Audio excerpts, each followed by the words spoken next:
I'm curious about because the US operators seem to be, out of all the brownfield ones, maybe apart from Vodafone UK, they seem to be the ones all of a sudden talking a little bit more about certainly vRAN, but then potentially going to O-RAN. And I'm sort of wondering why that might be, because they also have, they've rolled out 5G. I mean, one of the big barriers people always raise to Open RAN is, and I think it's a fair point, is that if you've already deployed a lot of equipment, and Open RAN is obviously sort of, still getting up to speed in terms of getting through standards processing, getting accepted and building traction, it's very difficult for it to come along and just replace all of that stuff that's been built out already. And you have to look for areas where it might not have been deployed and contract signed. So I'm sort of curious in the US as to why there seems to be a bit more momentum there. And I don't think it's always been the case. And there was a point when you were even a little bit skeptical about things moving very quickly in the US. But the last few months, all the talk seems to have been about Open RAN being driven by US deployment.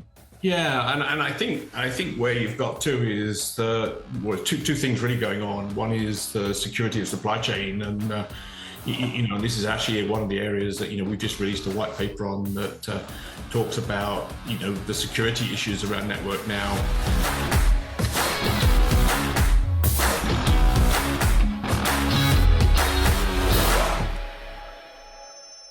Hello and welcome to another Telecoms.com podcast. We're having to record this one remotely, and there's two very good reasons for that. We initially figured in advance we're going to have to do it remotely because Ian's mates at the train company are on strike yet again. And we were particularly sad about that because we've got a special guest who has managed to make it remotely, John Baker from Mavenir, returning special guest. Welcome, John. Thanks. Pleasure to be with you. I wish I could be there in person. Yeah, well, and so it turns out that you were going to make the effort and fly over here, obviously not just for us, but you're in Texas, and Texas is frozen over right now, or bits of it are. Is that right? Yeah, absolutely. We're living through a 3-day ice storm, which hopefully she'll finish today. But I think you can say Dallas has been one sheet of ice for the week, and nothing has moved. Right, and obviously that means no planes. Yeah, no planes, no cars, can't get out of the house. God. Is that like that? There was a one about a month ago, I remember, in the States that made the news here because everyone was going on about how it's this Arctic polar spike or whatever the word was. But the whole sort of Midwest of the States going down to northern Texas was frozen over. This sounds like a repeat of that. Huge snowstorms, and I think right the way through this ice storm, generally heads towards the UK direction. So hopefully, so it's heading our way, is it? I think it's heading your way, but hopefully you don't great form. That's quite nice. It's like then, John. Sorry, they'll have warmed up by then. Yeah, hopefully, yeah, and sludgy rain and. I think Europeans know how to handle ice and snow, and Texans don't. So. Oh, not Brits, John. I know you haven't lived there for a little while, but you must remember how shit we are as soon as it snows a little bit.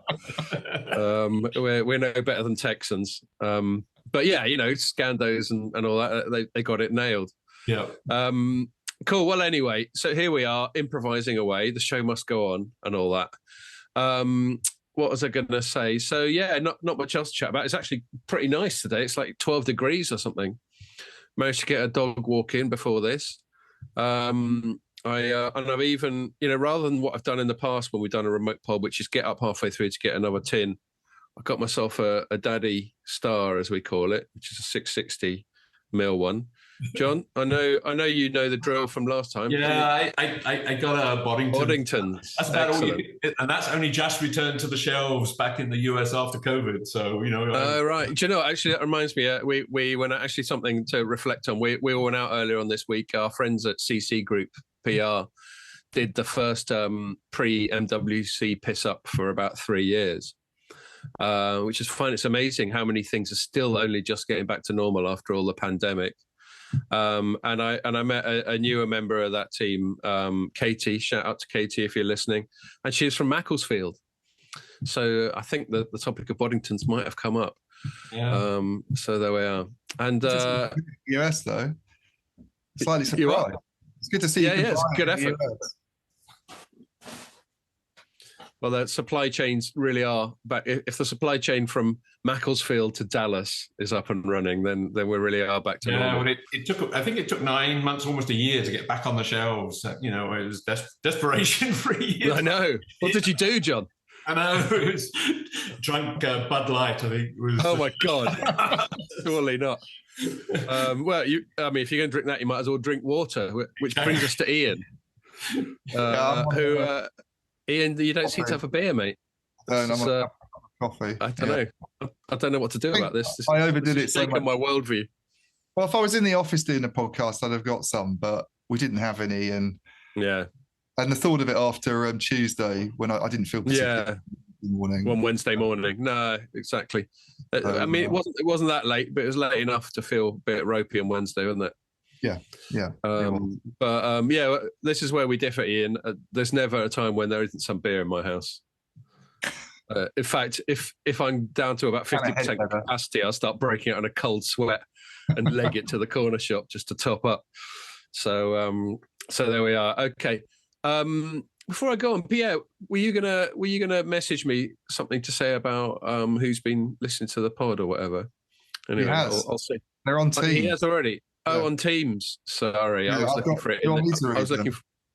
I found them now. I was looking for it in the chat of Zoom. My mistake. Okay. So for the last month, the most plays have come from Reading in the UK, ahead of London. Who's based in Reading? There's a lot of tech companies in that sort of area. Aren't the operators down there? Well, Mavenir has its UK headquarters in Reading, so so it'd be Mavenir then. They got the memo wrong, and they thought John was on last week. And then London, and then Lisbon. I'm not aware of having done anything, especially Portuguese, but there we are. I certainly don't mind a pastel de nata, or whatever they call it, pastéis de nata. Those little custard tarts they have. Yeah, I know. I can't pronounce it. I don't know. They are very tasty. Yeah. Tell you who's a real fanatic for those is our former colleague Ray. Yeah. He fucking loves that shit. In fact, he loves Portugal in general, I think. He's just a massive Portugal enthusiast. Yeah. Portugalophile. I don't know what the word Portuphile. There used to be an equivalent of Francophile, isn't there? Yeah, Portuphile I'm going to go for. Well, that sounds like a kind of small animal. Anyway. All right, well, enough talking shit then. John, John, rather than me introducing you, why don't you reintroduce yourself? It's been a couple of years, I think, since you were on the pod. Just about a year, I think it is. Only a year? Oh, okay. Yeah. Time flies. I'm still getting over those margaritas you bought us after the last pod, so we won't have that. Sadly, maybe you can ship a margarita over now that the supply chains are open. Okay, I'll arrange something. But next time you're in Dallas, yeah, definitely. But John, before we get into it, why don't you reintroduce yourself? Who you work for, what your job role is, all that sort of thing. I'm SVP for Mavenir, really leading the whole 5G Open RAN challenge for Mavenir. Been here 5 years now. Also, I sit on the board of the Open RAN Policy Coalition and 5G Americas. So, obviously very active and in the Open RAN space and very vocal in terms of, driving open interfaces forward. So, that's sort of my background, but been in the mobile industry with, started actually with the start of Vodafone back in the UK, back in, 86 or something. I think it was. Go on. So you properly know the whole shebang. Yeah. So for myself. So you're very much Open RAN now, which is one of many reasons we're pleased to have you on the pod. I'm gonna in a bit I'm going to defer to Ian because he's been sort of getting into the weeds a little bit more on Open RAN recently than I have. But I think just from chatting to us and from listening to the pod that we adopt a sort of benignly skeptical view of Open RAN. Not that we're against it, not that we think there's anything intrinsically wrong with it, just that we're not convinced that some of the hype and some of the support and some of the, like in the US, the government hyping of it. And I noticed, you might be aware of this, John, but there was a recent announcement of a closer collaboration between the US and India on technology. And one of the things they went on about was Open RAN. So it's quite a political thing in the States. And so, as I threatened to say to you before we started recording the pod, an obvious Telecoms.com podcast provocative opening question to you would be, isn't Open RAN a bit shit? Yeah, well, I think, as I said, I think Light Reading and a few others, that every time something gets written, it's always the downside of Open RAN. Yeah, exactly. Well, put us straight, mate. Tell us to get back in our box. Yeah, and it sort of gets me going a little bit, because I think actually Good. Open RAN to date has actually been successful, and I think you've got to step back and say, well, what how did it start, and why did it start? And it was all about vendor diversity in the marketplace, and it wasn't about sort of picking winners and losers, and who's going to have the biggest contracts, et cetera, et cetera. It was really driven by the willingness to sort of say, look, we've fed up with the current incumbents, and this is coming from an operator perspective. How do we get more vendors into the ecosystem? And so really that sort of drove the open interface discussion and led to the O-RAN Alliance. But if you say, look, okay, the O-RAN Alliance, produced the specifications, they've got adopted through ETSI. The first specs got adopted through ETSI at the end of last year. So the specification process into ETSI adoption 3GPP is working well. And you do have new vendors in the marketplace, and I think for me that's a huge success, because if you go back 4 or 5 years ago, then the only contracts that you ever heard about were Nokia, Ericsson, Huawei.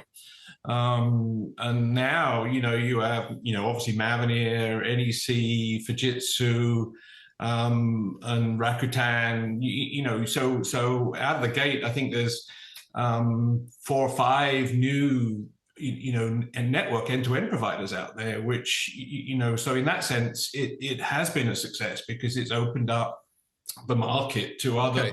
Now then can I just, sorry, before you take it any further, John, I want to pick up on that particular thing, the pros and cons. Obviously I'm very much a pro-competition, free market type of person, so instinctively I completely welcome that opening up.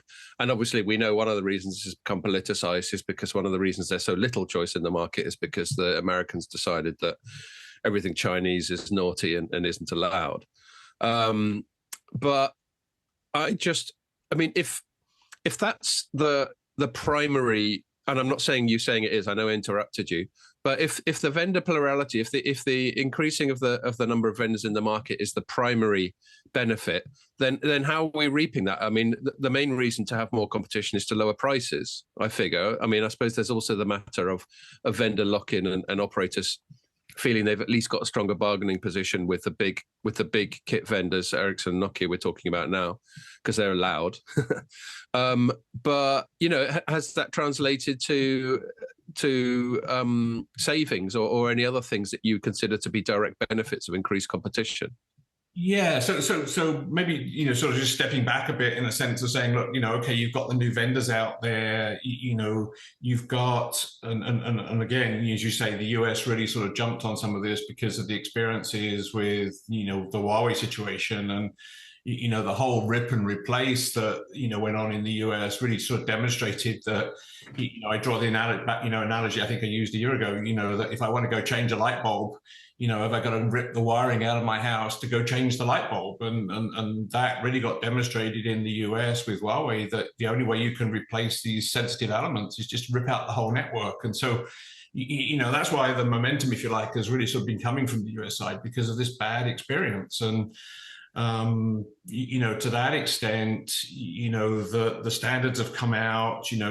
Vendors of one large contract deal was Rakuten, ourselves with Dish, and there's a number of others that are in place. And I think from a Mavenir perspective, we had over 50 trials and commercial type deals running last year.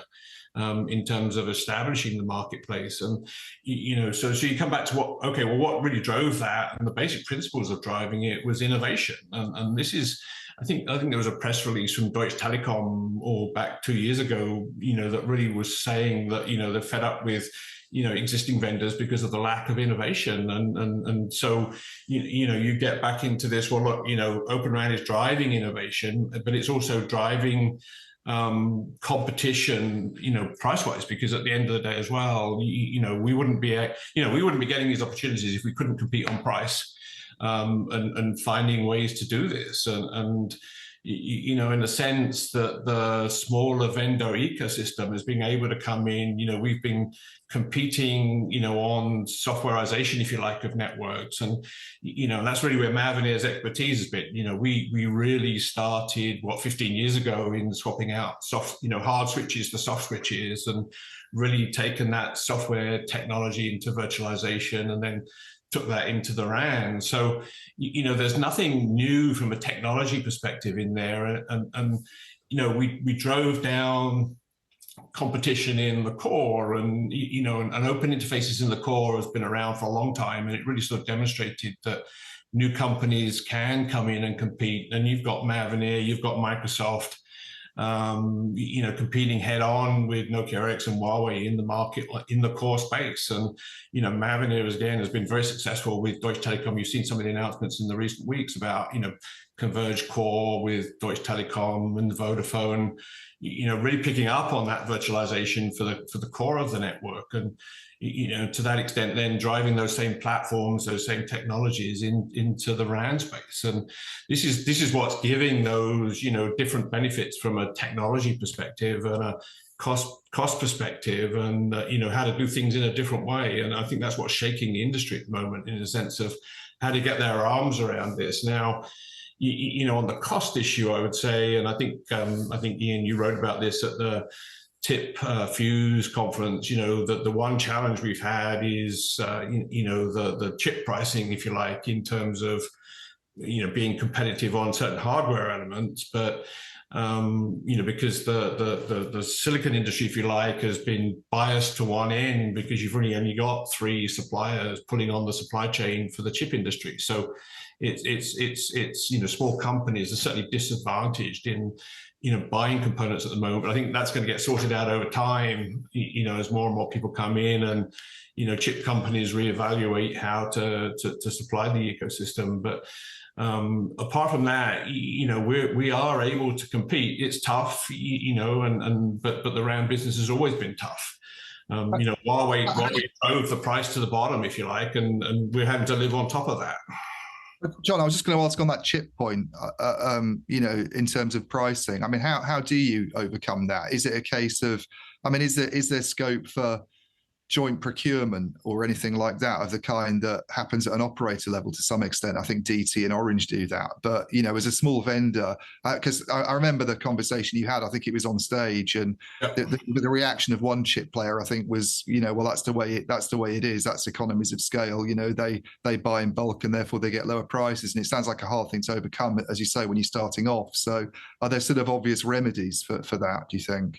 I think you're finding, and we've seen it with 1 or 2 companies that have actually come in and said, look, you know, we're actually going to give the same price whether you buy this. You know, there's going to be some slight price differences, obviously, but you know, if you're a small company, you know, you'll get similar pricing to the larger companies. So, you know, companies that really want to move the industry forward are finding ways around this, because you got to, you know, I'm not sure how much, you know, in terms of the understanding of how silicon is produced for a lot of companies, you know, that guys like, and I think you mentioned about Marvell and others, you know, that they use foundries. They're fabless companies, and they all buy slices, if you like, from these large, you know, foundries like TSMC. And so in reality, you know, there's no volume pricing going on apart from how many wafers they're going to buy. And you know, they could take a die from a wafer, and you know, the same wafer is being used for large scale customers and small customers. So, you know, on their side of it, you know, they don't have a volume per customer type procurement, if you like, on wafers. It's really pricing schemes that they use internally within the companies. And I think some companies are sort of reevaluating that process. I think, you know, there's other things like, you know, being discussed, and I think we'll talk about this a little bit later, is about the Wireless Innovation Fund that's being, you know, out there, you know, through the US are doing, in terms of whether, you know, that could be used for chip subsidies and stuff like that. And so, you know, I don't think we have a complete answer to it today. You know, I think, you know, what we did do is really open up the issue back in, you know, the Fuse conference in Madrid. You know, people are now aware of the subject and putting their arms around it. You know, is joint procurement, consolidated procurement a way forward? You know, that's sort of fraught with, you know, who owns the order at the end of the day, you know, with chip companies, who accepts the liability. So, you know, that is one way forward, but there's no, I would say, we're what, 3 months into the discussion, that there's still no definitive answer, apart from we have had companies come back and say, okay, well, we're going to reevaluate our pricing strategy. Yeah.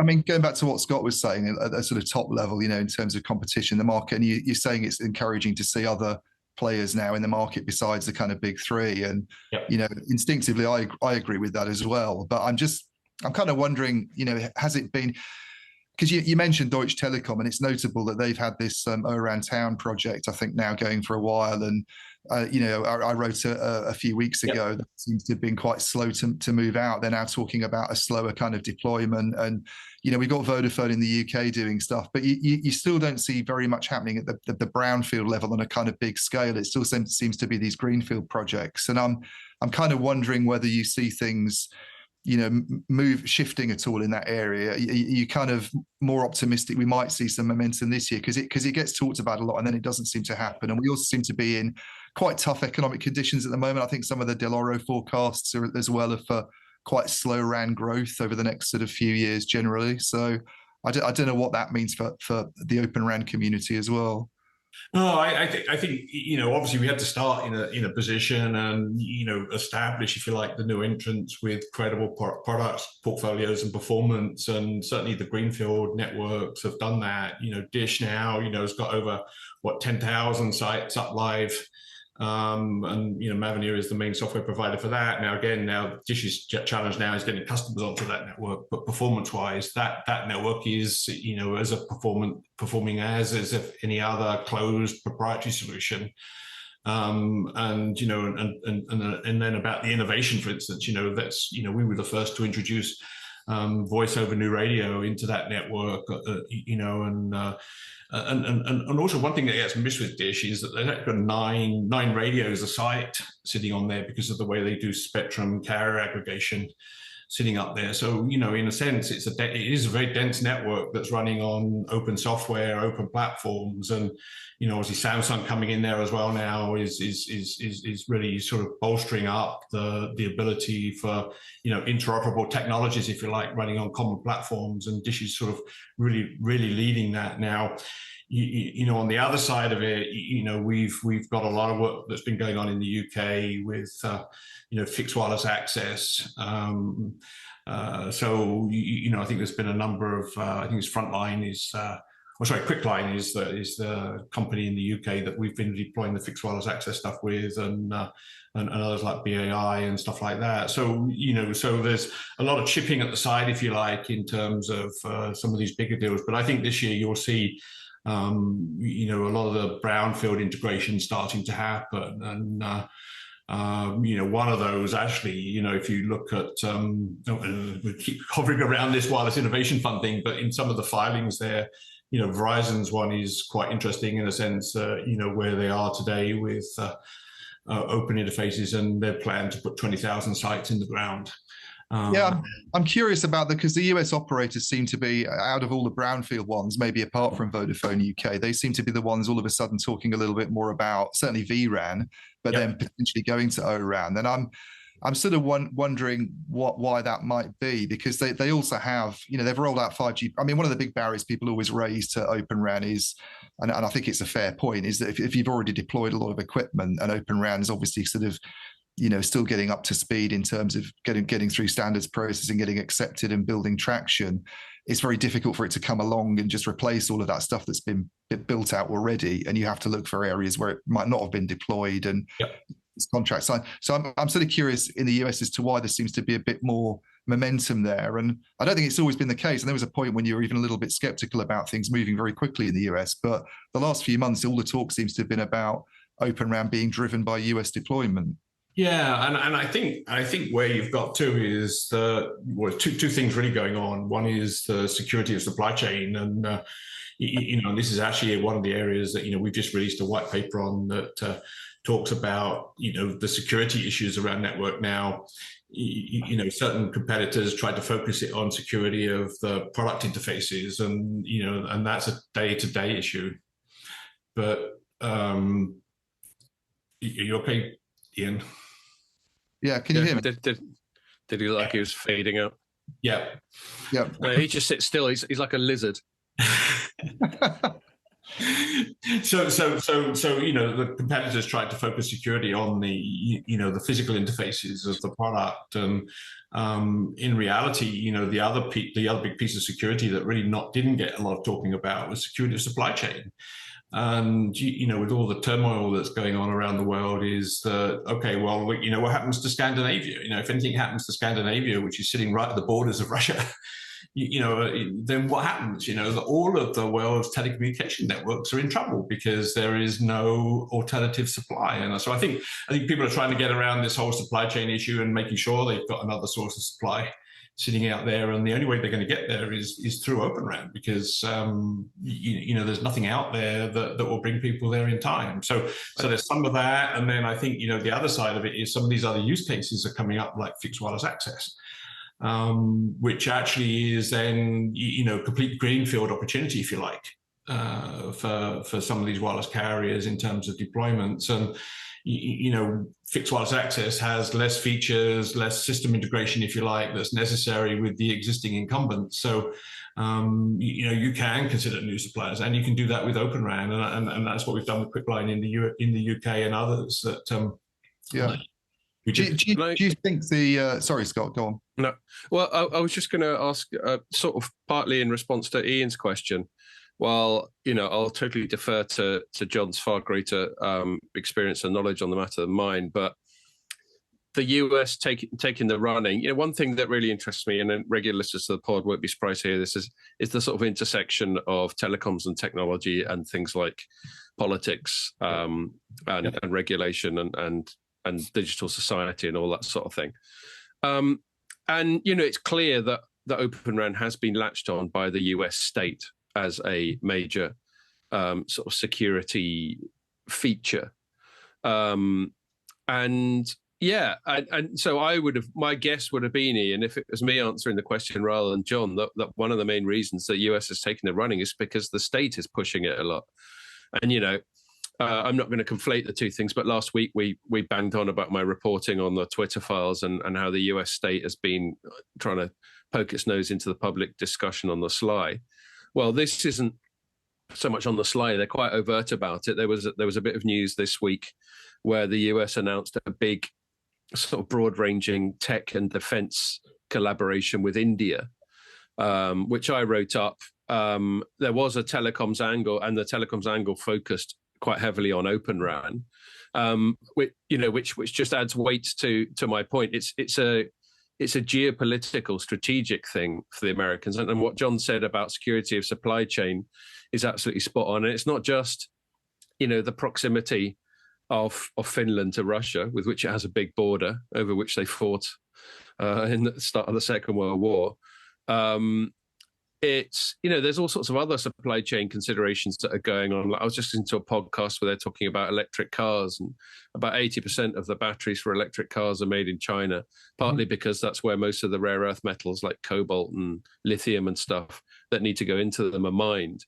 So there's all sorts of interesting geopolitical things. And just one other thing before I shut up and defer to either Ian or John, you can fight over it, is the possibility that the fact that telecoms has become a much more geopolitical thing than it was, I think, a generation ago. I mean, John and Ian, you both got greater experience than I do in the telecoms industry, but it feels like it's more front page than ever in some ways.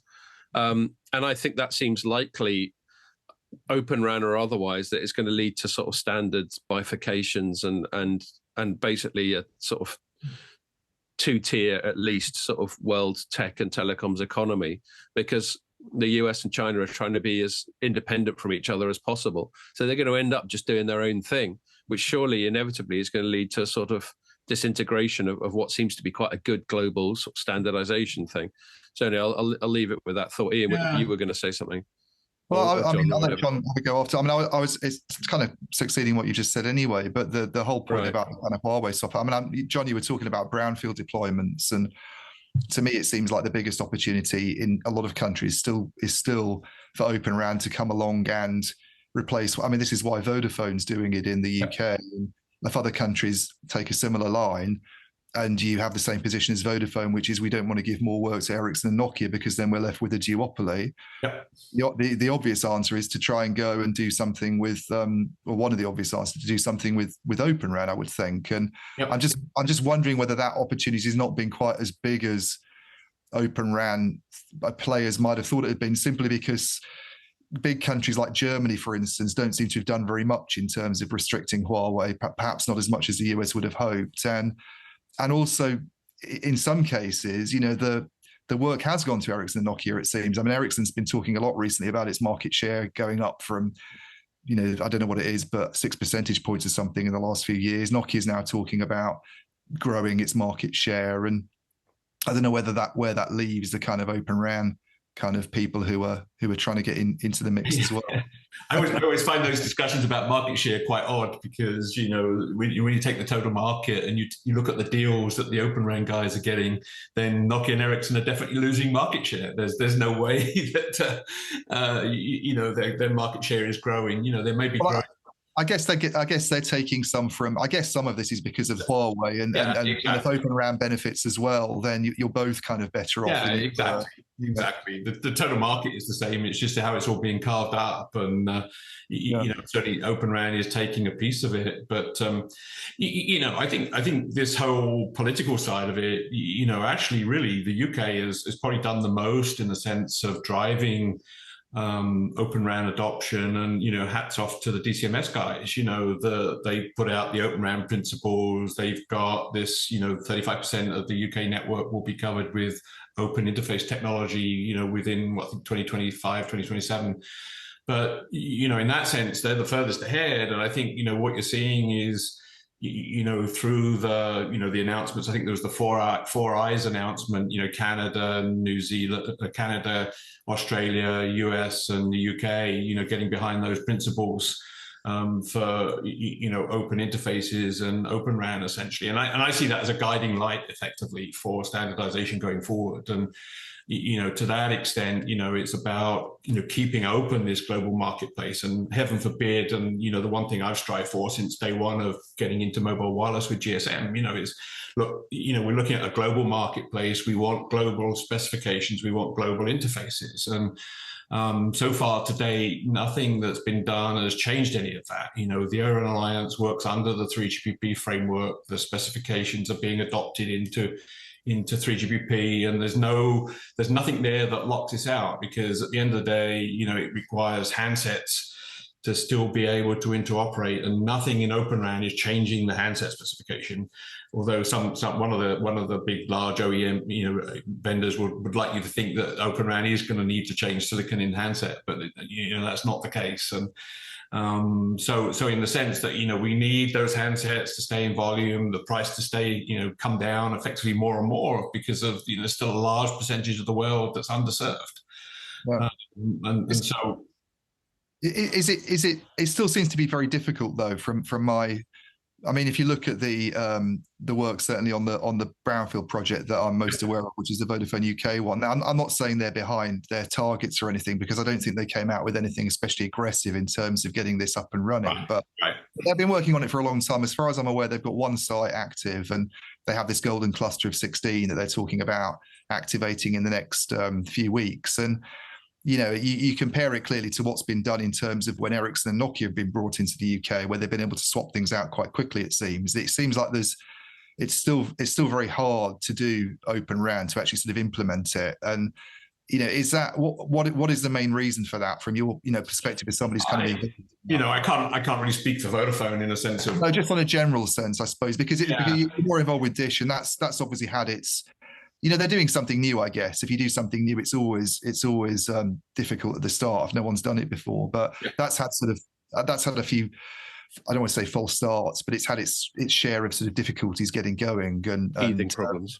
Teething problems is a good word for it. Yeah. I think some of it has been the speed at which suppliers have moved. And when I talk about the incumbents, you can include Samsung into that batch as well. Is it also in Samsung's interest to move to Open RAN? And initially, that may not have been the case. Now they're clearly doing that now, with Dish and Vodafone, but that's just taken time. And one of the one of the expectations, if you like, is that, the Open RAN specs were released. And I think from a press perspective, there was this sudden expectation that Open RAN would, take 20% of the market overnight. And in reality, what you've got is probably a 9-month, 1-year cycle just to produce the radios that are necessary for these markets. And that's really what's been dictating the speed at which some of these are working at, where have the radios at the right frequencies and the right O-RAN interface been available for these markets in time. And,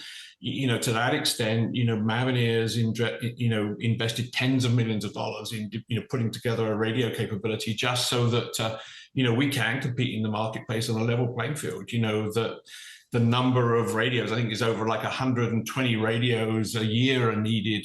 Different frequency bands are needed to support the marketplace, and so there's a certain amount of picking and choosing going on, and a certain amount of, well, do you have the right radio, such as a massive MIMO radio, for instance, which is where the future is to really go compete, and that has just taken time, and as I say, it's like being pregnant and giving birth to a baby, it still takes 9 months plus to go make this happen. And that's where the industry is. So I think this year really is the year where you'll start to see the brownfield start to happen. You'll see the new products coming from the radio vendors in terms of massive MIMO product. And, we've announced, and you'll see it at Mobile World Congress, we've got in portfolio of massive MIMO radios that we've developed ourselves to be competitive in this marketplace, and we believe we can be competitive, and we're showing that. And you'll see announcements coming in the next month or so, and I really can't get into any more detail, but of some of these brownfield integrations that are going on and brownfield deployments that are going to start to happen with some very large operators. Yeah, that. I mean, I wanted to ask you about, because it's kind of a neat segue onto the other topic, because you obviously didn't used to do radios, and it was very much a sort of software focus at first. Yeah. And recently there's been more talk about systems integration. I think the word being able to do things end to end was used by your CEO as well in a statement. And it's notable other players have been doing similar things. I think we have. You mentioned Samsung; they've sort of expanded what they do. I think NEC, very much associated with 5G radios and hardware for Rakuten at first, have sort of gone into other areas as well. And then I see from Del Oro a little bit of talk about an increase in the number of single vendor Open RAN deployments. And I think they haven't said this specifically, but if you read between the lines, it sounds like some of that's kind of happening a little bit on the US side.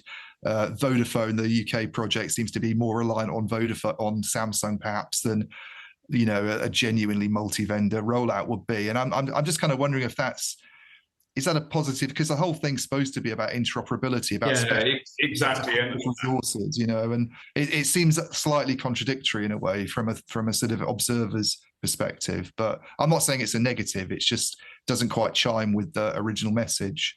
Yeah, no, I mean, obviously, this whole single vendor Open RAN, I think you are going to see single vendor Open RANs in certain markets, but, to be very clear, you can't put the Open RAN label on this thing until, as a vendor, you've proven interoperability. That's why, you see some of these statements, oh, we've got an O-RAN RIC or we've got O-RAN product. And, in reality, they've not done any Open RAN testing. And, to that extent, it's their interpretation of an O-RAN specification, which is still proprietary.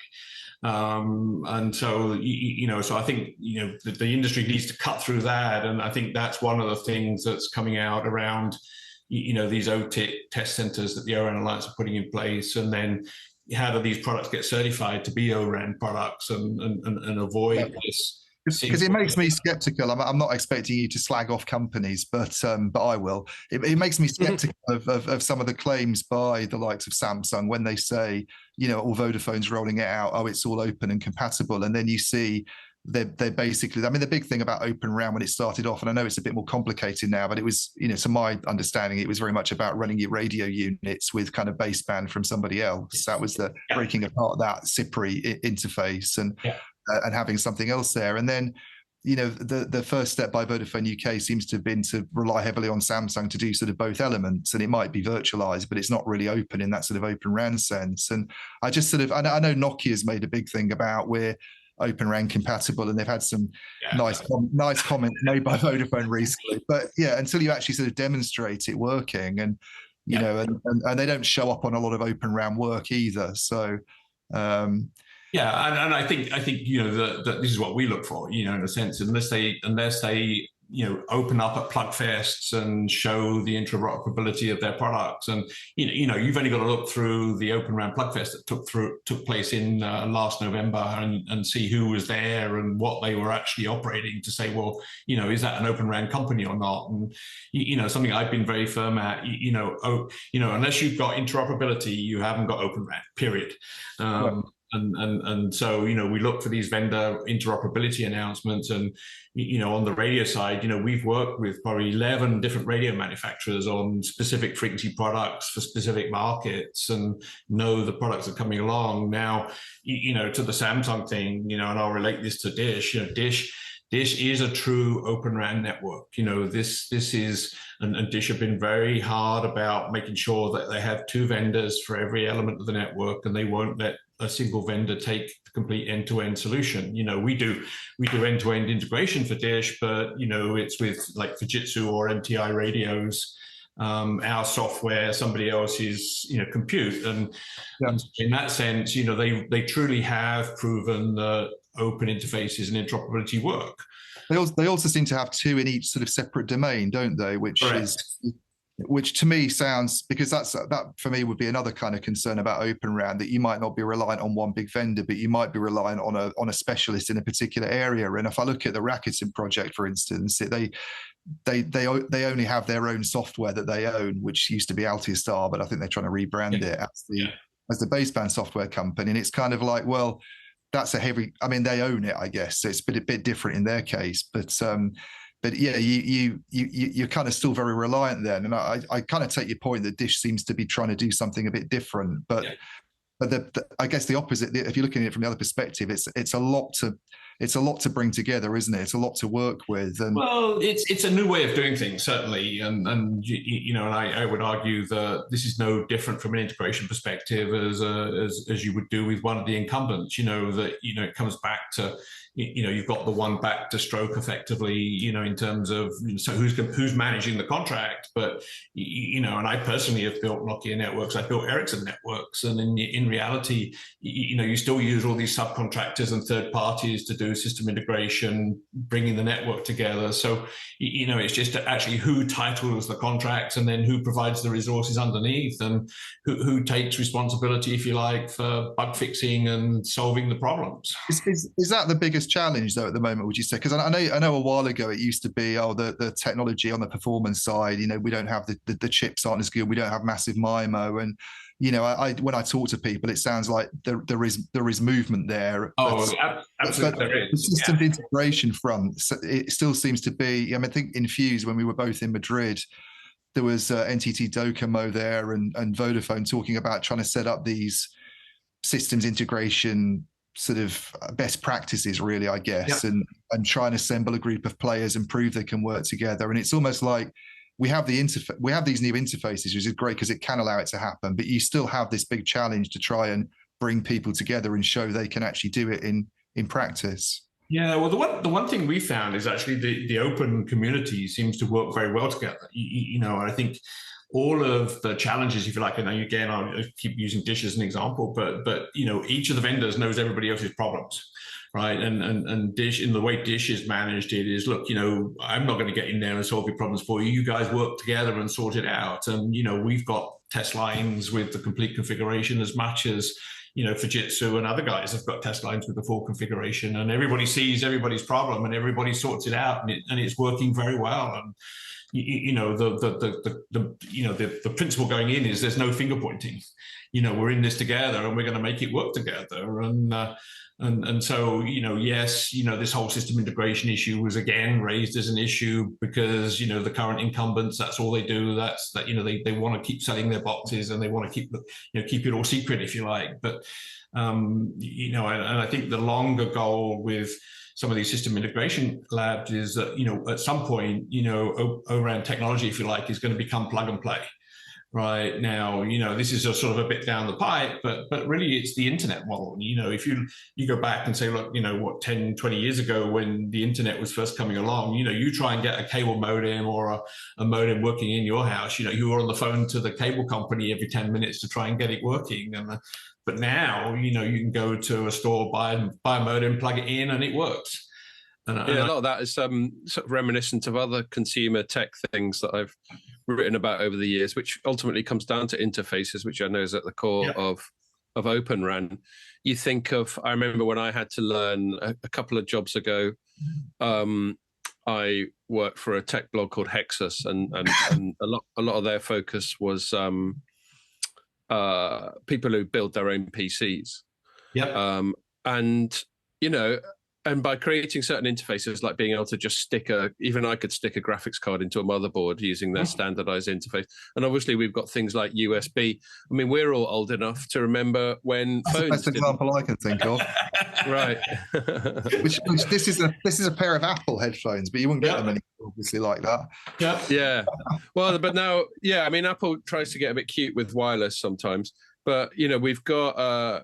The EU, as ever, is late to the game and has decided that everyone should standardize around USB-C as an interface when they were fucking doing it anyway. But fair enough. But yes, anyways, so my general point is what you say about plug and play makes lots of sense. Obviously, it'd be plug and play still in quite a techie way. It'd still take clever people like you, John, to pull it off. I couldn't just turn up and cobble together a RAN on a Sunday afternoon. But yeah, that will make sense. Just one other thing while I have the floor that I want to get back on. The enduring theme of people like me and Ian sounding a skeptical tone on Open RAN, and then obviously people like you inclined to defend Open RAN and push back a little bit. Some of it comes from, we were talking earlier about, John, you were talking about how it takes a while to get going, even referring to gestation. I think that's where, speaking only for myself, where I often push back, one of my self-appointed tasks as a journalist is to sort of be an antagonist to the marketing profession. That doesn't mean to individuals. It just means that I consider it the job of marketing people to only tell one side of the story, that which is most beneficial to their employers, to whoever they're representing. And I consider it the job of journalists to try and pick that apart and see if there is exaggeration, hyperbole, outright lying, whatever. And I guess that, that's the thing. If maybe some marketing people associated with Open RAN a year or two ago got a little bit carried away talking up as the next big thing, and it may still be the next big thing, but marketing people often overlook timescales when they're hyping up, and they allow it to sound like it's more imminent than it is. So that's where, certainly, because I'm not expert enough to be really skeptical about Open RAN, but what I can be skeptical about is some of the claims I see versus the amount of it that seems to be out there in the market right now. Just simple observations like that. So, I mean, do you accept that criticism that maybe, and I'm not pointing it at Mavenir or any individual company, that maybe collectively there could have been some more nuanced expectation management on the rate at which Open RAN was going to be rolled out and the immediate significance of it? I totally agree with you about, in a sense, you lean forward and you really see where the market's sitting. But I think, the one thing I would say, that's happened is that, it's gained the interest of the operators on a global basis, that, and I come back to my earlier comment, 5 years ago, you would never have seen that. Right. And so I think, obviously people were getting excited about the size of the opportunity and the potential opportunity. The size of the opportunity and potentially is still there. But it obviously, what people forget is that it does take time to go prove the software out and go prove the hardware out into manufacturing and everything else. And, and on top of that, we have had COVID and we've had this chip supply problem, and which is still going on. So there's a bunch of hurdles sitting in here, and then and sadly we were sort of running into a period of, our operators going to invest even, whilst we go through, this whole economy issue. So, there's a bunch of things here. And I think, what I think, we're still seeing is that operators are still moving forward. And I think it comes back to the comment earlier, that I think there's this expectation in the industry that, Open RAN vendors are going to get 30% of the market overnight. In reality, it's going to be one deal at a time.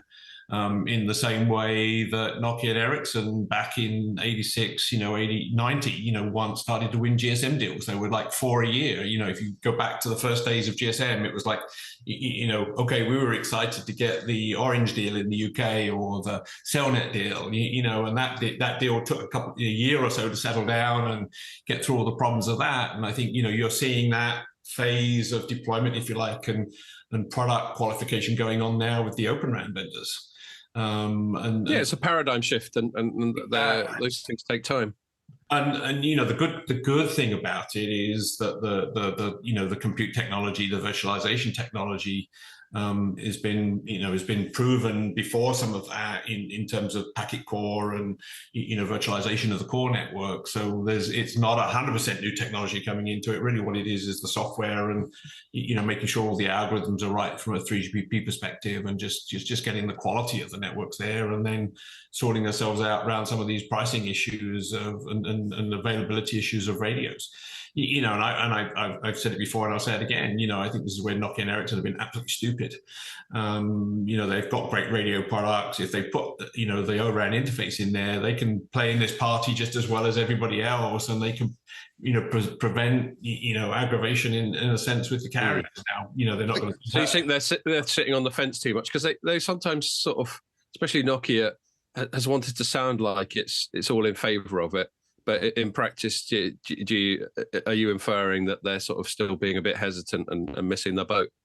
Yeah, I think to be honest, they're doing injustice to their own people and their own capabilities, and I think they've got great radio teams and great radio products, and we've reached out to these guys to do interworking, and no, we don't want to let the cat into the hen house is the way they describe it, and but in reality, they're not going to, the radio is actually where the value of the RAN really is, and why give that up and bring all these other vendors in there? So in a sense, if they just opened up the interfaces and allowed competition in there, the best company will win.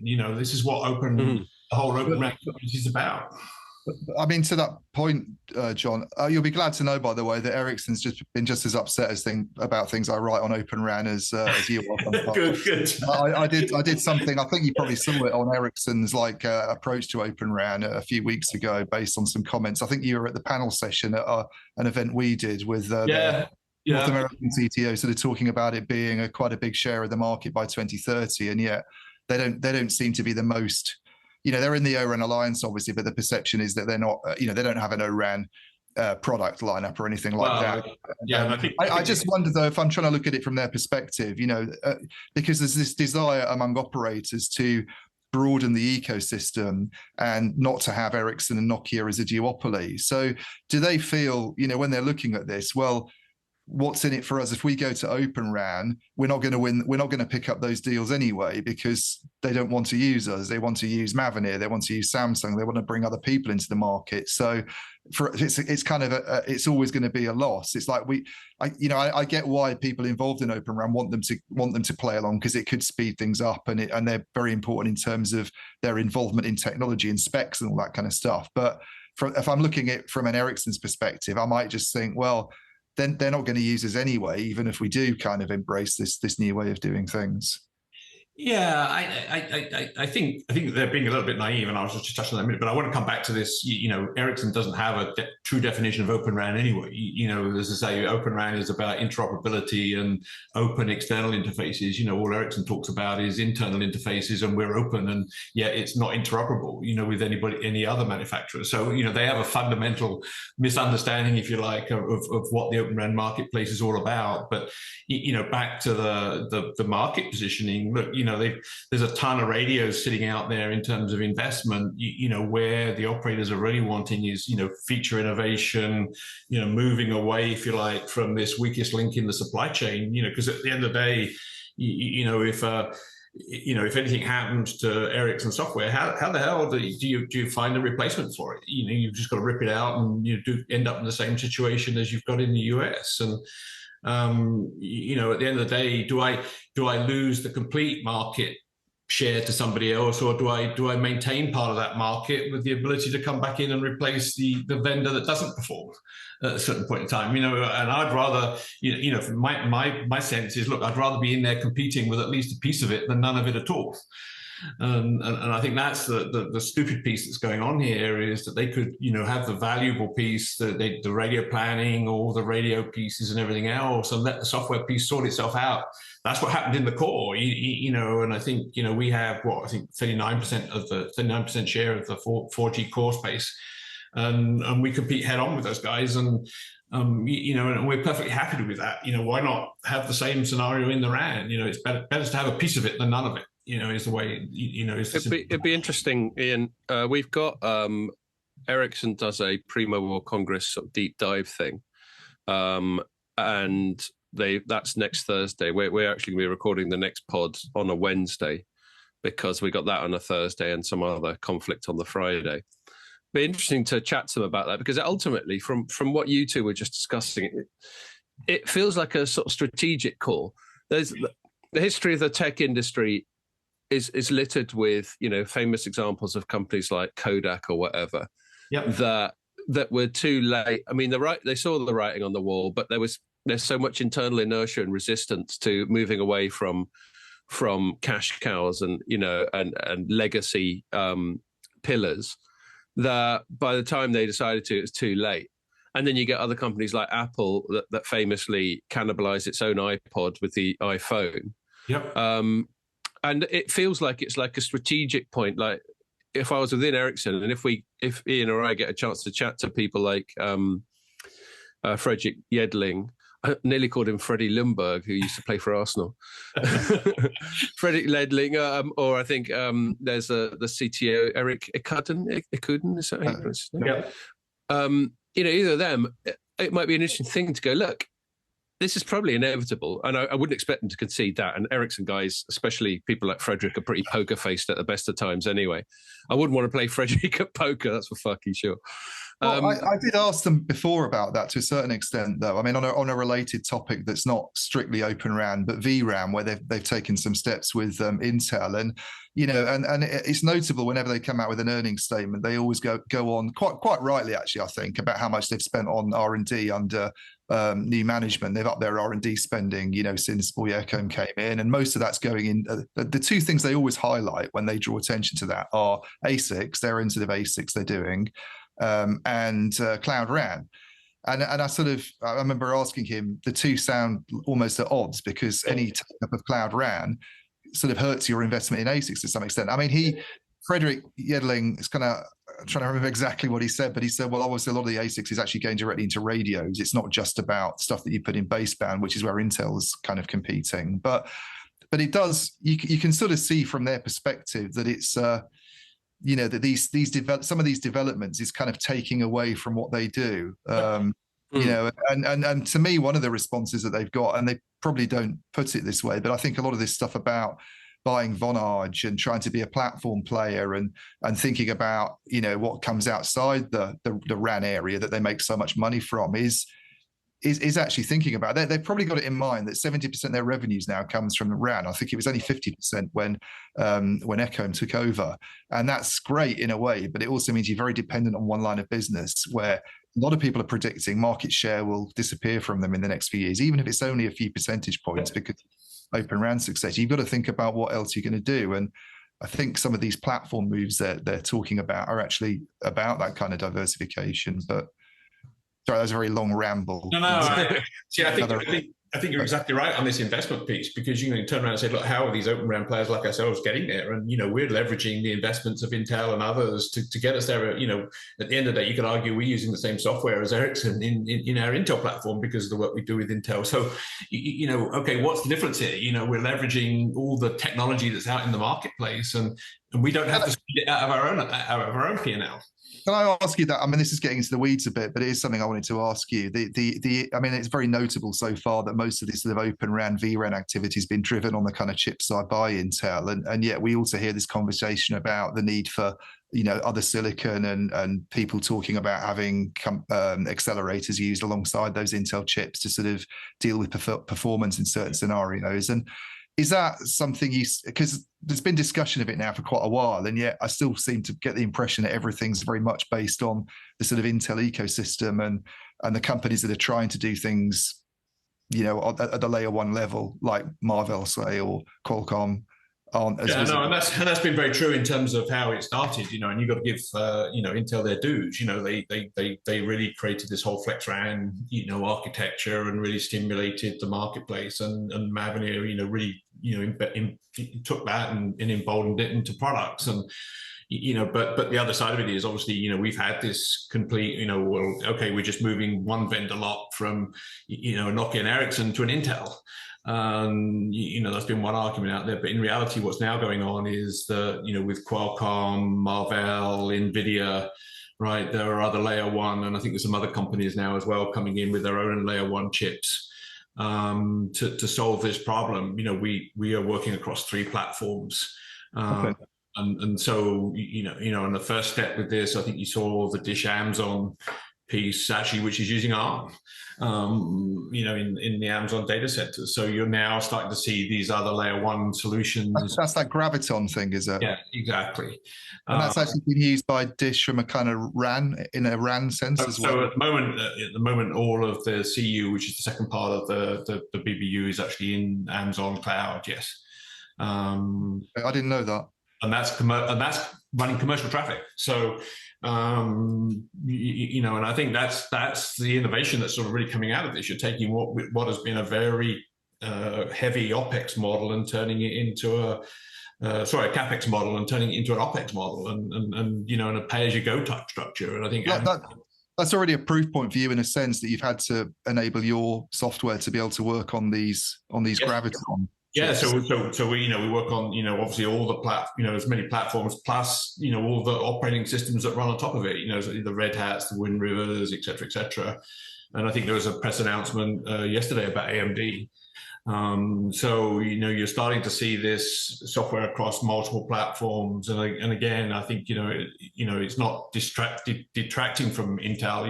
It's just adding to the ecosystem that's as operators and operating companies want to make their technology choices. But as it develops, it does sound like there's good potential for it to be not this sort of Intel-dominated thing that it seems like we've had in the kind of early days. And that was inevitable. And I think it's just really now as people really see the marketplace open up, and I think and you'll see a lot of these things at Mobile World Congress with Qualcomm and others that.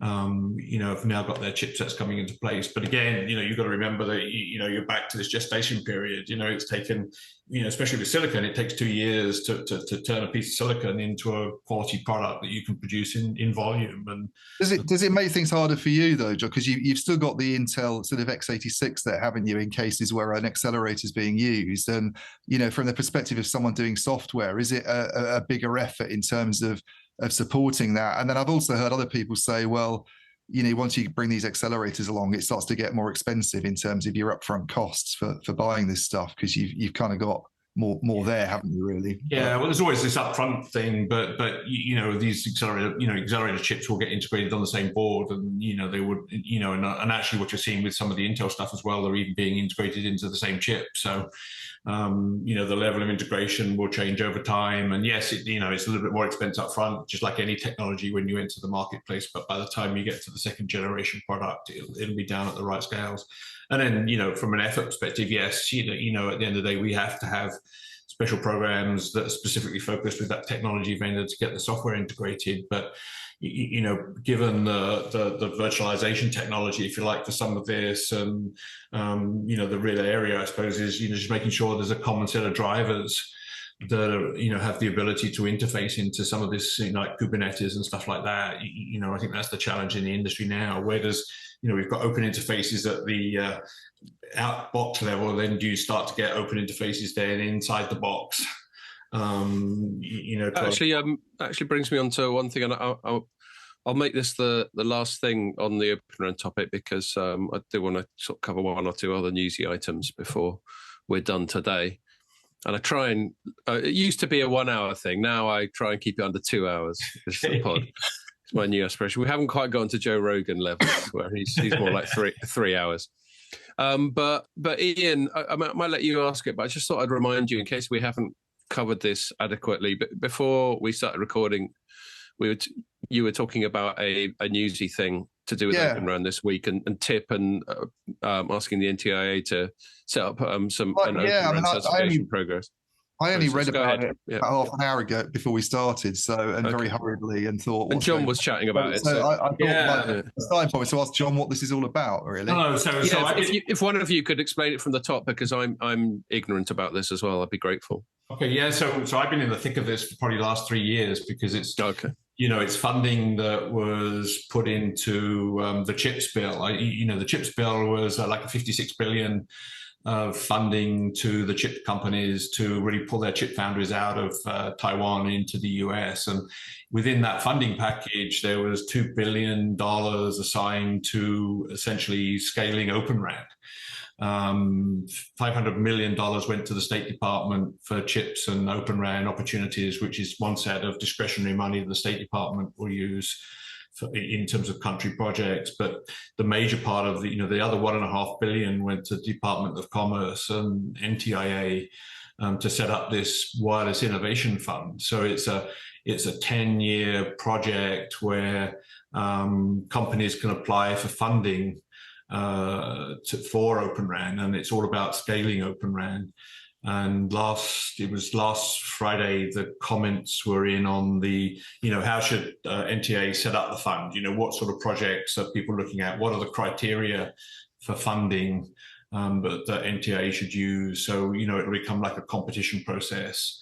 And, they'll look at projects, albeit like brownfield integration, I think is one area that we've seen a lot of interest in with the carriers, because again, it's a way of building a few hundred sites as a brownfield integration site for, multi-carrier, multi-vendor type use, equipment certification, equipment testing, and, other areas such as radio manufacturing as an area that we've been pushing quite hard, is really making sure that US gets back into the radio manufacturing business and can supply the radios for the US market, etc. So the fund will be set up in a way that companies can go and apply for up to 50 million in grants. That's the largest project size, if you like, that any grouping can apply for. But this is, in a sense, is very similar to what DCMS did. DCMS had the 250 million. They launched a number of projects. I think the one big difference between the US and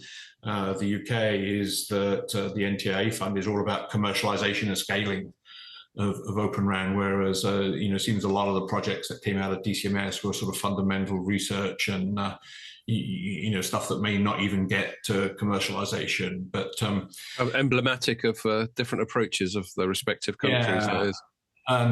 And so as of Friday last week, there were 87 respondees to the inquiry for comments of how the fund should be set up. And this is all public in the public domain, so you could, if you've got time, download all 80 of them. And I think, and the incumbents are in there, the incumbent vendors as well as the new guys. But this is where, like Verizon's goal, if you like, of, achieving 20,000 sites over a period is stated in those documents. There's a lot of valuable information that could let's have a look then. Cleaned out of those documents. And I actually have read all 80 of them. So. Blimey. I'll delegate that one to you, Ian. You can take one for the team there. The 20,000 Verizon thing sounds quite newsy, unless they've said that before. So I should. I think it's the first time I've seen it in writing anywhere. So, they say there's a lot of snippets in there. At one end, you got some of the tier one operators saying, hell no, spend the money on 5G, not on Open RAN. And then the other one, so you can line the operators up and you pretty much know who they are, I think everybody is there looking at this fund for as much for their own use as well as for benefiting the US. And this money, I think, can be used in international projects as well, is part of it. So, certainly as Mavenir, we're looking for, not only technology manufacturing but really scaling some of these and sorting out some of these brownfield challenges that still exist. And, I think I've publicly talked about the X2 interface and, that's one. And then there's this carrier aggregation issue, which is even more proprietary than, that's down to specific operators. And, we've got a drive going on with Open RAN Alliance now to get this carrier aggregation sorted out. But they're the types of things this fund can be used for, subject to the rules coming out. And they actually have to sign the first checks for the first projects by law by August this year.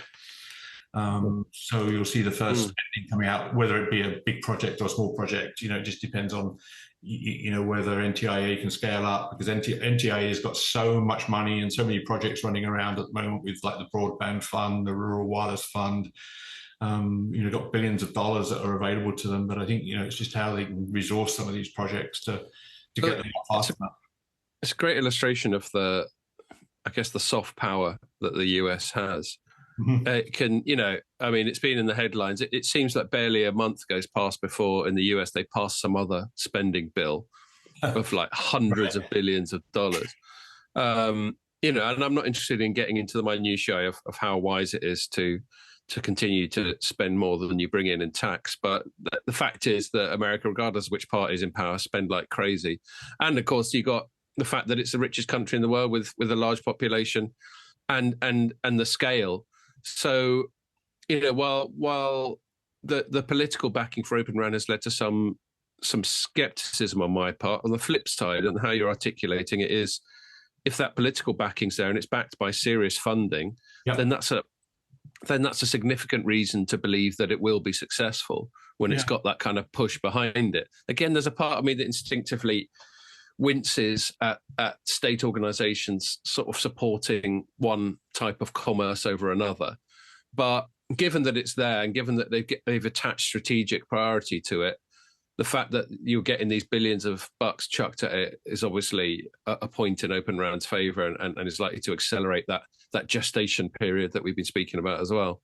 Yeah, well, I think you really come back to this. How do you get more vendors in the marketplace with open, interoperable interfaces? Now, if again, I come back to one of my hobby horses. If Nokia and Ericsson had just opened up their damn interfaces and on the radio side, half of this problem would have gone away, and the market will be, suppliers will be fighting it out in the marketplace already with a different interface. But they could have got ahead of the game. It could have got ahead of the game, and now this has got such political coverage. With your four eyes, you've got India, you got a lot of other countries following this in terms of putting the adoption out there. But people are determined to get more suppliers back into the marketplace, so they've got choice, and they don't end up with this one weak link of one supplier. Because underneath it, when you get to it, is that, okay, you talk about two suppliers, but actually you've got a monopoly situation running in every country, because even those two suppliers don't even interoperate. So they take a country, divide it in two, and you have this half, you have that half. And so, if one of those suppliers went out of business, half the country would go out of business. That's a fair point. No, I certainly don't resist at all the desirability of building plurality and redundancy into supply chain and all that sort of thing. All right, well, Ian, unless you've got any last comments on Open RAN, I might just move it along. Are we good? So the bit of newsy stuff, I think I'll start with something I wrote today. I mean, we're in the middle of earnings season, so we may well get into some operator or big tech or both earnings. But I wrote something today. There was some sort of rumors I'd read on the internet about an interview that there's a senior European commissioner called Margarita Vestager or something like that. Sorry if I butchered the name. I think she's Danish.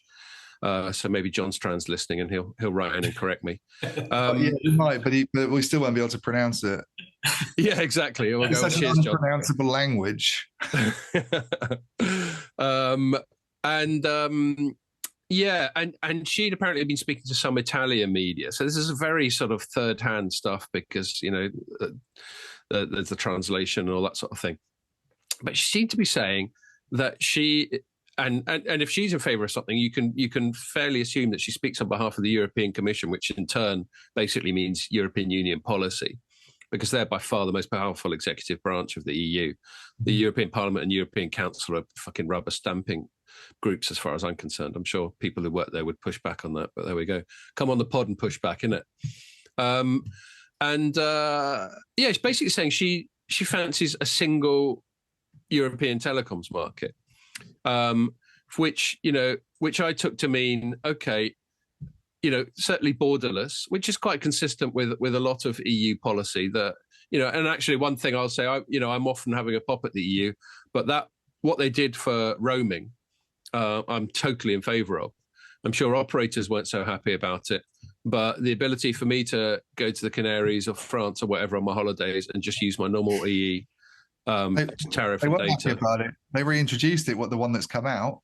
Well, there we are, yes. They reintroduced it even though there's no evidence that they were having to pay extra for wholesale sort of termination or whatever. So that's quite consistent. But the inference was that she basically wanted not just this sort of borderless stuff, but for Europe to just be dominated by transnational operators. So we obviously know in Europe that would mean Telefonica, Deutsche Telekom, Orange, Vodafone, and Hutchison, CK Hutchison.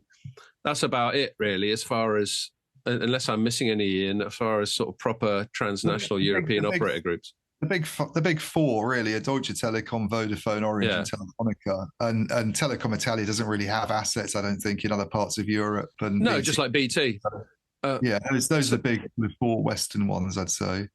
So anyway, I'd read all this, and I actually just emailed. She puts her email address up on the EU website, so I just pinged her directly. But I also CC'd in. They've just got this army of spokespeople and PR people, and I just picked a couple at random and put them in the CCs. And eventually, someone got back to me, and I'll just read out the quote. There was just 2 paragraphs. First one said, "As always, we assess transactions." This is more in response. I sort of asked a leading question going, you know, you seem to be saying that you want consolidation in the European telecoms market, but most of the time when some M&A happens, you block it. So that was one of my sort of queries. So they said, as always, we assess transactions on a case-by-case basis. There's no magic number of operators per country. They're pushing back on the inference that they seem to be stuck with 4. This means that we should balance anti-competitive effects of lesser competition with potential efficiencies. In the current context of rising inflation, access to affordable telecommunication services is all the more important for European consumers. It's crucial that the burden of financing investments is fairly distributed, which may be a little nod to that fair contribution thing that we've spoken to. And then the second paragraph, they go, but the debate on scale and on fast rollout of mobile networks in Europe is an important one. It raises several questions about what drives rollout and how should rollout be financed? Again, sort of kind of referring to the first paragraph. And then this final bit kind of addresses the meat of it. It reminds us that Europe truly needs pan-European telecom players and a single telecoms market. So, I mean, I don't know what you think, Ian. I flagged this up to you earlier, but that seems to be quite unambiguous to me. They seem to be saying that they want this, you know, just nothing but these big 4 or 5.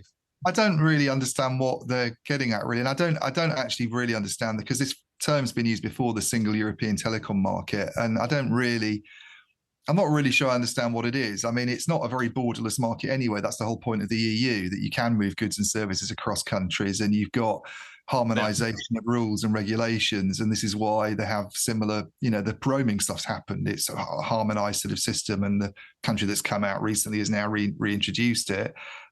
from a kind of company perspective, I mean, it's quite interesting these comments came out because I was on the analyst call with Vodafone's new acting boss earlier in the week when they were. Oh, right. And that was for their quarterlies. Yeah. She's got a terrific name, by the way. Margarita is her first name. So right up your street, John.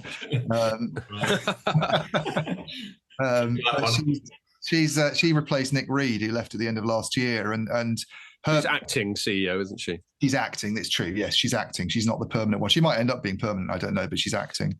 By the way, let's not forget that this commissioner is Margarita as well. I think the gods are trying to say something to us. but Vodafone's Margarita was saying that a lot of comments about how things she might do different to Nick Reed, and not a lot of big changes. But one thing she talked up a bit was that things had gone a bit too far, perhaps, in terms of regionalising commercial decision making, and having too much involvement maybe of headquarters in decisions that operating companies take, which I think was very much a reference to tailoring products and, offers and that sort of thing. But then when it comes to technologies and procurement and shared services and this kind of thing, that's something where they don't want to go back to having, it done on a kind of more per country basis. And they've taken a lot of steps recently, very much on the technology side of things, to have, centers that do like IoT products, let's say, that could be rolled out across the whole group. That makes quite a lot of sense in terms of efficiency. It's already happened a lot anyway. This kind of, I mean, that to me is what a single market sort of is. It's not. I don't, and they have operations across numerous countries in Europe, as does Deutsche Telekom, especially in the Central European region, as does Telefonica in a couple of markets. So this idea of, I don't really get what the single. So what I interpreted it as, like, how it's different from now. And we're having to read between the lines. I've read out the entire quote, so there's no more information from the European Commission than that. And that was attributed to a spokesperson, by the way, not to this commissioner herself. If you're a Vodafone subscriber in the UK, then you're effectively a Vodafone subscriber in Germany and any other countries it operates in. Now, I don't know how massively different that is to how it would be now, because I could still go and roam in Germany. I'm an EE subscriber. I could go and roam in Germany and land on DT or whatever. But with roaming regulations, if you are a Vodafone, I mean, for a start, with roaming regulations, it shouldn't make any difference anyway, because you don't have anything. You don't have anything applied. I don't see how you can be, you're being a customer in Germany and means you're also a customer in France. I mean, you live in Germany mainly. You have your tariff. You have your services that you go there. You visit France on holiday. What's different? What changes? I don't, Yeah, well, but the make EU it easy to get in touch with local Vodafone France teams when something goes wrong. The Vodafone's not in France anyway, but you know what I mean. I don't get the. Well, I think the EU ultimately wants the United States of Europe. In other words, a kind of federal plus semi-autonomous states thing like they have in the US. Yeah. And they're trying to do it incrementally. You get real cheerleaders, sort of thing like that full Giva Hofstad who just won't shut up. But I think maybe it's meant symbolically in that way, but I agree with you. It's hard to see what the substantial. What the operators really want is just a more sort of permissiveness, I guess, in terms of consolidation at an in-country level, because that's what they regularly complain about. Is this, this is what Vodafone's complaining about at the moment. We've got 4 networks in the UK. They say their return on capital employed is below the cost of capital in the UK, as is Three's, because they're subscale players. I can understand the argument. You combine them. Yeah. They can divvy up there's 3 operators sharing the same number of subscribers as 4 previously, but you wouldn't have to build. The networks are already deployed, so you're not spending more on cost. So your margins fatten and there's less competition. I get the rationale, and your returns ultimately improve, and that's kind of what they want when they talk about regulatory moves they want. This idea of, I think in the story that you linked to originally, the Italian one, she was saying we want 5 national big European. Yeah, that would make. I'm not sure. I'm not sure if that was a good translation. Right. I'll just leave that there. But one other thing I'll say before I invite John to comment if he wants to, is the other inference I took from that. So you were talking about M&A and consolidation, that sort of thing. The inference I took from it is that the EU might be sort of in some ways almost actively hostile to a national player. Now, I don't know, I'm not good enough at my job to think off the top of my head which countries might have, one or two of the big four. Iliad would be a national player, maybe. Okay, Iliad would be one. Obviously, it's in Italy as well as France, but yeah, and I think as you get into East Europe, you get some more national players as well. Are they saying that they would they wouldn't like consolidation, as happened with EE in the UK, which was basically consolidation between Orange and DT, wasn't it? They wouldn't like that, but they would like consolidation where one of the big 4 or 5 swallows up a smaller national player. I mean, is that what they're saying? Because that's if so, that's quite a specific policy which needs to be out in the open and discussed, I think. Yeah. Anyway, well, what about John? Do you have any thoughts on all this? It's a very interesting discussion because this has been going on in the US, for instance. With you've got these 3 major network providers, yet still half the country remains no coverage. Right. And if they basically all put their investments in the right places, you could cover the whole country. And so sort of putting my Open RAN hat on again. This also comes back to like the internet model. If you say, okay, well, I've got the internet, who owns it? Nobody. Or the individual. Yeah. The individual providers. This is actually what I think is going to happen to mobile telecommunications eventually, is that the mobile operators will become like virtual software feature operators, and then the mobile network would just look like the internet, right? That you can plug and play, and you get wireless coverage through plugging boxes in the right places, and you'll have the operating companies that want to go do that. And yet, I can run my service over the top, if you like, as a mobile operator to get access to all this infrastructure. And I think that's that's the sort of underneath this, and the challenge that we've got is that all these individual operating companies have come about because of this vendor lock issue. And so you can sort of bring it all back to say, okay, once a country's network looks like the internet, then what do the service models look like? How do operators behave? And in reality, they don't have this capital infrastructure issue that they focus on. And you look at most operators today, and the one thing they all focus on is infrastructure build. Whereas in reality, what they should be looking at is providing features, functionality, and service to customers. Yeah. Well, that's certainly an enduring theme, certainly for the time, half coming up for 9 years I've been doing this job, is that, I think our friend Dean Bubley, who will hopefully be on the last pod we do before Mobile World Congress, pushed back on Twitter on talks of pipes, and start to get into the physics of it. But I still think the pipe's a useful metaphor, even if it doesn't stand up to scrutiny. I don't know why he gets so worked up. Well, Dean likes a bit of Twitter pedantry. Maybe now that we're saying it, he'll tell us why he's worked up about it. But to me, he'll probably listen to this and write a tweet telling us how full of shit we are. Will. And you're welcome to, Dean. I'm sure he will. You're welcome to. I know it's not an actual physical pipe. It's just a sort of way to. Yeah, but as a metaphor, that move away from being a dumb pipe or being a utility or just being a commoditized provider, of something without any added value, into people who actually offer sort of desirable products and extra bits and bobs, that's been around forever. But I think the point you were just making, John, is that you think, and we'll allow for the fact that your day job is to cheerlead for Open RAN to a certain extent, a bit like Danielle's day job is to cheerlead for public cloud. Yeah. But that doesn't mean you're wrong. But I think convergence is happening, and at the end of the day, when does this really truly come together, and when can operators really start to use that? And and I think that's why I come back to the dish model. In a sense, by taking this heavy OpEx model and heavy CapEx model and turning it into an OpEx model, they've already gone down this road that eventually somebody else will own the towers, and they can be a true operator from a software perspective, and it's software features and functionality. I've got some pushback. It may or may not be relevant. It just occurs to me as you've mentioned Dish quite a few times, and the commercial model. And I'm happy for either of you to correct me on this, because it's not something I thought through a lot, but I know that there've been some numbers coming out of Rakuten recently that haven't been that great. And its investments, and it's obviously an Open RAN heavy thing.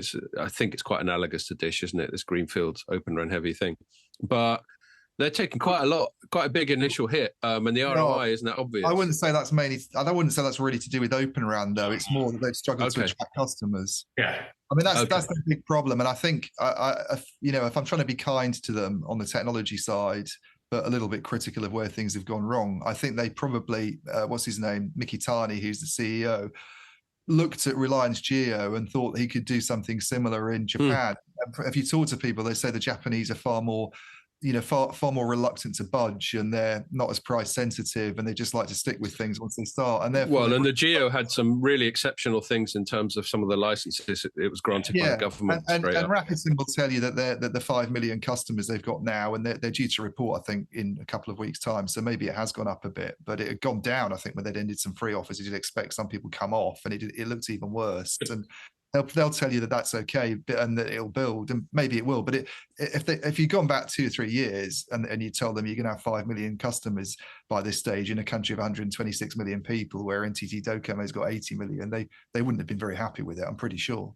But it's customer attraction is the main issue they've got, customer acquisition rather. Yeah, and this goes back to the fact that they've had to put that network in the ground. And I had the same issues when I was building networks for Pat Bell and others. You put the network in the ground, and you've got to wait for users to come to start to see the benefit of it. Whereas, and again, I keep harping on Dish, but in reality, they have the best of both worlds, because they have roaming agreements with AT&T, T-Mo, and their own, and so they can pick the best network, and they don't have to have all the infrastructure in on day one. And I think that's where it sort of goes to.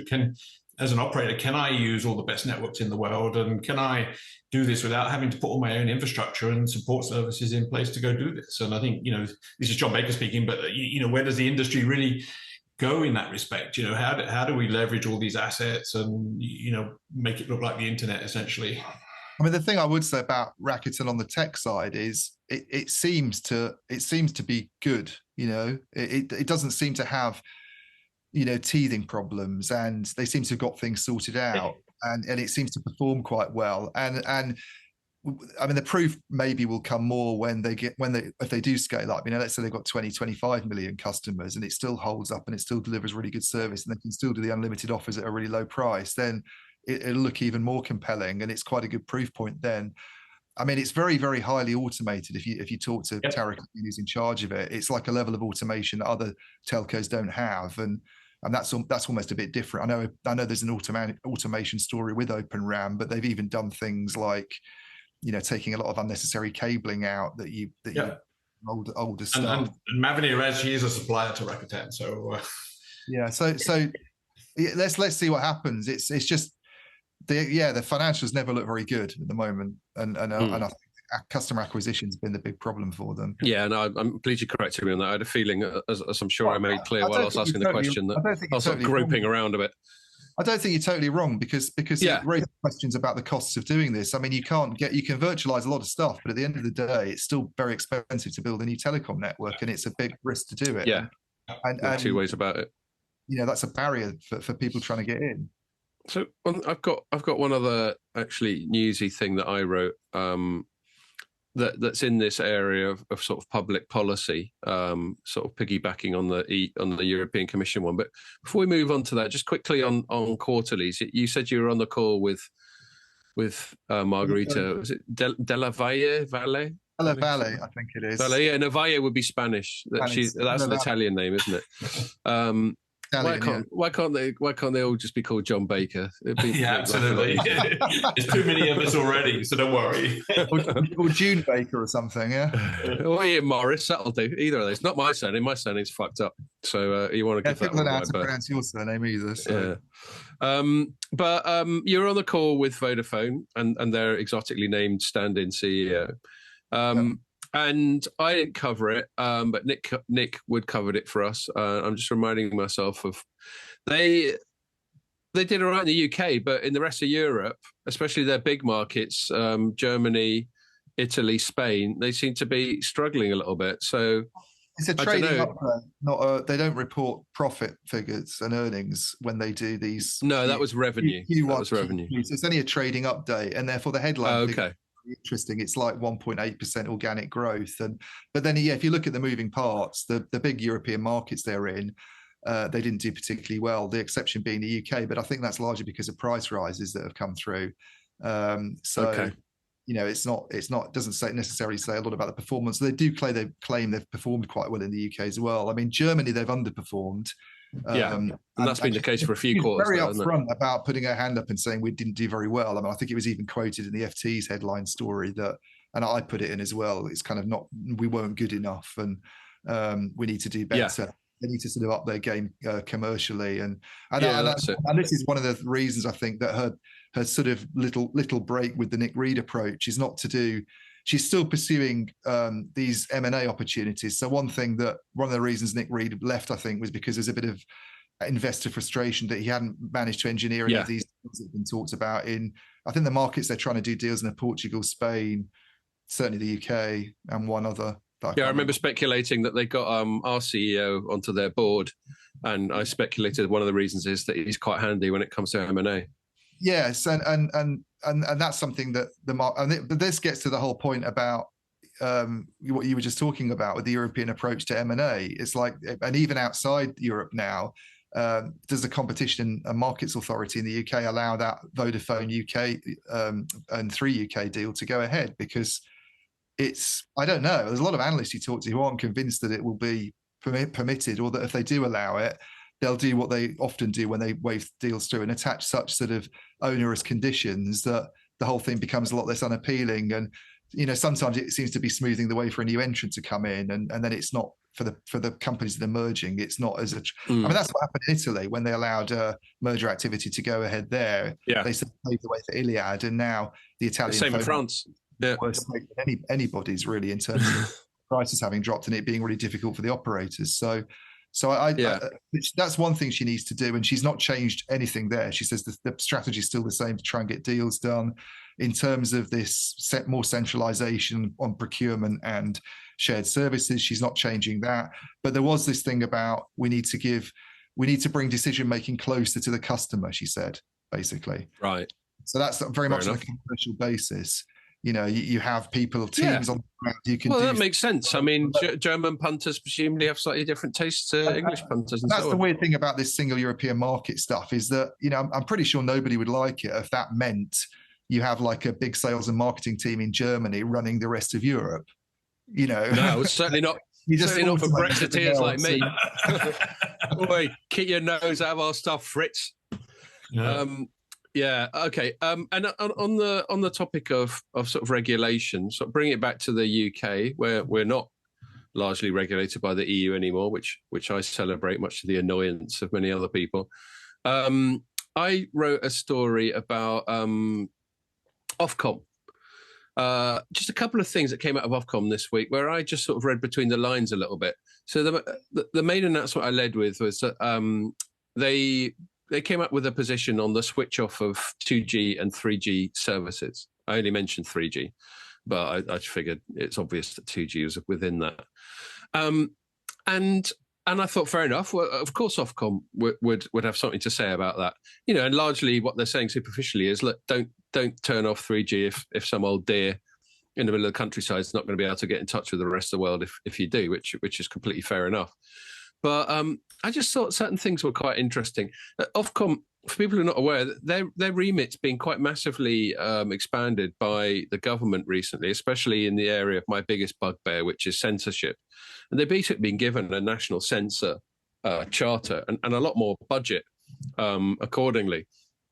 And so there was a quote at the start of this press release. I'll read out the quote. It says, "While Ofcom does not have a formal role in the switch-off process, we want to make sure consumers are treated fairly and can continue to access the services they need." And so I just asked, so what role do you have, Ofcom? An informal one? Because, a regulator should be clear what their remit is. It should be clear where the parameters of their power is. But when Ofcom starts saying, it's not really any of our business, but we're going to fucking poke our nose in anyway because we're Ofcom, I just sort of think that's at the very least cheeky, or perhaps a little bit more worrying. And then then they came out with all these. They use this sort of passive aggressive language, like, here are our expectations. And they had 4 bullet points of what their expectations are, but nowhere did they make it clear what would happen if those expectations weren't met. So, I mean, I've got expectations. Everyone's got expectations, but the inference from Ofcom coming out with a press release about it is you better meet these expectations or else. And then just while I was on that rant, while I was writing this piece, I think it was yesterday, I noticed, what was it? I just said further evidence of this piece was a piece published on the Ofcom website earlier this week titled, quote, "Looking ahead to online regulation, : it's time to rethink transparency reporting." So this is what I was alluding to earlier with this censor. I characterize it as censor. Obviously, they wouldn't. But they call it online regulation. But what they really mean is the regulation of online speech. And I can't think of a better way to describe that than censorship. And when they talk about transparency reporting, they say in the first paragraph of that, the UK's online safety bill, which I've banged on about loads of times on the pod, and which is this very censorship-heavy bit of legislation, quote, which is currently making its way through Parliament, will give Ofcom new regulatory tools, including mandatory transparency reporting. So one of the things that was noteworthy about that is the thing hasn't gone through Parliament, but they're already talking about what it will do, which seems a little bit presumptuous. But then this transparency reporting, it's superficially what it says on the tin. It's sort of mandating that big, social media sites like Facebook and Twitter and whatever have to report to Ofcom about what they're doing in terms of the transparency of their policies, which superficially I'm in favour of, because I think a big problem, as I might have touched on when I was talking about the Twitter files last week, is how opaque all this stuff is, and how they can do things like shadow banning and just fuck around with people's online lives without telling them. But then within that, they haven't really decided. I think the reason they'd written the press release is because they're still mulling it over, and it was sort of veiled invitation for people to tell them what they think. But then they said, quote, "We're thinking carefully about what information we want platforms to publish in their transparency reports. We may require them to publish metrics around prevalence and dissemination of illegal or harmful content and the number of users who have encountered this content." So then we get into that word harmful again, which I've got such a bee in my bonnet about, not because I'm pro harm, but because it's vague and subjective and should have no place in law or in regulation, as far as I'm concerned. I think, in my Twitter files piece, I banged on about due process in my conclusion. The reason I feel so strong about due process is it's basically the rules of the game. Just like if you're playing football, and I know football fans often think that referees are biased, but if you actually thought the referee was biased in favour of one team or another, it completely ruined the game. There'd be no point in having the game. And I don't think referees are biased. I don't think they could last for long if they were. And that's what, and due process is basically the referee for society. And when you start creating laws, like let's say, I don't know, I'm going to stretch the metaphor. Let's say in football, there was a law that says a goal can be ruled out if the referee reckons the bloke had a bad attitude when he took the shot, or something like that, something completely subjective like that. That's what using words like harmful in legislation and regulation does. It's completely subjective. You can't define harmful, especially when it's deliberately, in that quote I just read out, and in the law, it's set aside from illegal. So they're saying illegal or harmful. In other words, it's another layer where the law can poke its nose in on content that isn't actually illegal. So what is the law doing, poking its nose in on stuff that isn't illegal? It's ridiculous. So anyway, I'll finish ranting and invite any comment anyone might have. But my point is, in terms of regulation, and it circles back a little bit to the European Commission thing. The problem is when you give these organisations like the European Commission or Ofcom a lot of power and it's vaguely defined, of course they're going to push the boundaries of that power. They're going to flex their muscles as much as they can. That's just the way power works. That's the way organisations work.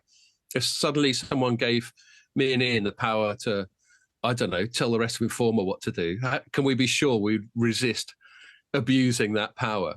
I couldn't be sure. It wouldn't happen straight away, but then one day I'll go to some bloke, like, can you just go and get me some beers? I can't be bothered. And he'd have to go and do it because I had the power. That's the way it creeps in. And so that's it really. I think, that's why these things interest me so much, because they feel like the thin end of the wedge of, I don't want to be too hyperbolic and too hysterical, but where things can get quite totalitarian, where you can just see supranational or regulatory bodies poking their nose into everyday life more and more and more in a completely democratically unaccountable way, which is, by the way, the main reason I'm a Brexiteer, is because I think the European Union's democratically unaccountable. And I think, I'm not sure what we can do about it, but that's what motivates me to write about this stuff and bang on about it on the pod. So I'll shut up there if anyone else has got any thoughts on all that. No, I agree on the Ofcom sort of straying into some of these areas that it didn't used to be that involved in is a bit odd. I mean, I suppose the 3G platform shutdown stuff's kind of what it's done for a while, I'm guessing. It's just they don't want to see a situation where I don't think it'll happen anyway, because the operators don't want to shut down platforms that are widely used by people and piss off all their customers. So it's almost a pointless bit of regulation, really, I think. But they just don't want to see people sort of left in the lurch by. I mean, I don't know. Maybe there's a bit of this. There's reports, aren't there, about BT using sort of heavy-handed tactics to get people to shift over from old copper-based services to fibre, and they're obviously keen to get as many people on that network as quickly as possible, because they can then shut down some other stuff and save money and see off the all fibre competition. But so it probably does need monitoring to some extent. But the online safety stuff, I totally agree with you. I think it's a lot of that's very odd and very, very sort of fuzzy language. Deliberately so, I would argue. Yeah. I'm totally with you on that. Yeah. Well, and the thing, just to quickly respond on that 3G thing before I cede the floor to John if he's got anything to say, is that's fine. Everything you said is fine if that's in their remit. And that's why what really caught my eye was them saying right at the start of their press release, while Ofcom does not have a formal role in the switch-off process. Well, then shut up. But anyway, that's just my view. What do you think about all that I just banged on about, John? I think it's similar in the rest of the world, but the only comment I would say about the 3G thing, the US has shut off 3G, and apart from a few shouts back, from some of the rural carriers, then it went pretty quietly, and I think it's gone. So the spectrum, right? Are they saving quite a? Because I'm curious about this, because I've not seen it happen much in Europe. There's just been talk about it, and I know it comes up on earnings statements when AT&T talks about savings. But is it? I mean, do you think it will translate into quite a bit of cost savings now that they've been able to get rid of this older system? Getting rid of one complete set of services and hardware and everything else. So yeah, and then the ability to leverage that spectrum, into a common technology platform, is clearly going to bring benefits. And because this is where the whole carrier aggregation piece comes together. That I can then put all these slithers of spectrum together, which are pretty much unusable, and put a broadband pipe in there, if you like. And so. Scott and I were both at a BT and on the record one months ago when they were talking about cost savings from shutting down old technologies. And I mean, in the case of an operator that has both mobile and fixed platforms and that's been around for a long time and, has things that are used by a couple of grannies in Wales and they have to keep an exchange open just because of that. And you sort of think, I mean, they were really kind of bullish about what they could save, but it doesn't sound outrageous to me. I can see why they would be able to do it, and so maybe things will be a lot better for them margin wise in the future. They get this fiber build out done and they shut down some of this stuff. Maybe we'll be looking at a kind of healthier incumbent than it's seemed to be. That was the other one, by the way, Scott, that reported this week was BT. Yeah, and they were similarly sort of muted numbers, weren't they? Yeah, I mean they're only in the UK. They're the incumbent. They have most of the market on the fixed side, and they compete as the biggest player, I think, on the mobile side, more or less.